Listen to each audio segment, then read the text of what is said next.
पंजाब के बाद सैलाब सिंध में जोर पकड़ने लगा। गुड्डू बैराज पर पानी की आमद में इजाफा, ऊंचे दर्जे का सैलाब। गुड्डू बैराज पर पानी का बहाव बढ़कर 5,37,000 क्यूसिक हो गया। फ्लड फोरकास्टिंग डिवीजन लाहौर के मुताबिक सखर और कोटरी बैराज पर भी पानी की आमद बढ़ गई। सखर बैराज पर पानी की आमद 4,60,000 क्यूसिक रिकॉर्ड की गई, जबकि कोटरी बैराज पर निचले दर्जे का सैलाब है। दरिया सिंध में कोट मिठन और राजनपुर के मुकाम पर पानी की सतह बुलंद होकर 11.4 फीट पर आ गई।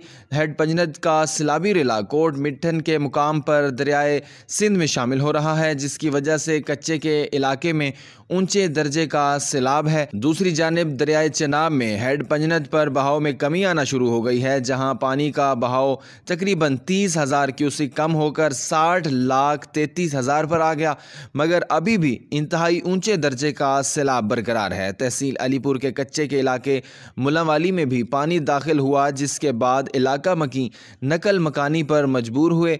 दरियाए रावी में हेड संधनाई के मुकाम पर भी पानी के बहाव में कमी आना शुरू हो गई है, ताहम दरमियाने दर्जे का सैलाब ताहाल बरकरार है।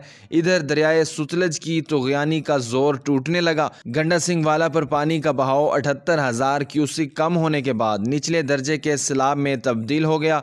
हेड सुलमानकी पर निचले और हेड इस्लाम पर दरमियाने दर्जे के सैलाब बरकरार हैं। मजीद इस तरह की अपडेट्स से बाखबर रहने के लिए हमारे यूट्यूब और फेसबुक पेज को फॉलो कर लें।